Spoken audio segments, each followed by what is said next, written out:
What's going on, Living Corporate? It's Tristan back again to bring you another career tip.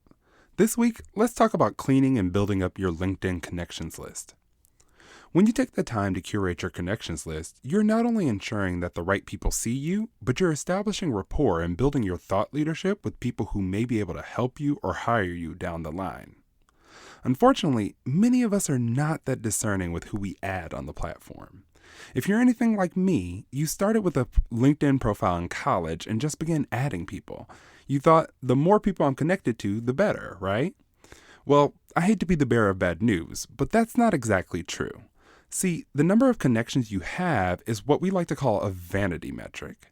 Yes, it's nice to see the 500 plus connections on your profile, but you don't get results off that number alone. It's less about the number of connections you have and more about the quality of connections you've made. If you've had your profile for a couple of years, I suggest going through your connections list and getting rid of people who aren't active and people who you don't know and don't plan to get to know, like those irritating salespeople.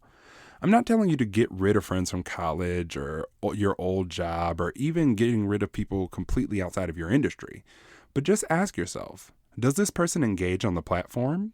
Is this person producing content fairly regularly? And is this content something I'd like to see?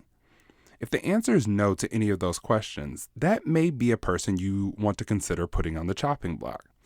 Doing this will help you begin to tailor your connections list so you can start seeing content you like and are more likely to engage with, making your time on LinkedIn more enjoyable.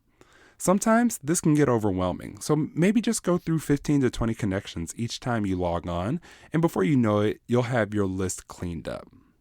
Now, when it comes to making new connections, I recommend you start by adding people who are in similar roles to those you want to obtain in the near future. These people can help provide you insight into what it's like to be in that role, what it's like to work for that company, and if you develop a relationship with them, they may even give you a referral. Next, I suggest focusing on people who are 1 to 2 levels above where you want to be. These people are usually decision makers, which means they may post open positions on their team and may even have the power to hire you for one of those positions. By adding those two groups of people, you can raise your visibility within the industry simply by interacting with their posts often. And when they interact with yours, their connections list see that as well. Don't forget to send a personalized message when connecting with them to increase your chances of them accepting your request. Remember, LinkedIn is all about being seen by the right people, but you can't do that if your connections list is filled with inactive profiles and people who have nothing to do with where you're trying to go. This tip was brought to you by Tristan of Layfield Resume Consulting. Check us out on Instagram, Twitter, and Facebook at Layfield Resume, or connect with me, Tristan Layfield, on LinkedIn.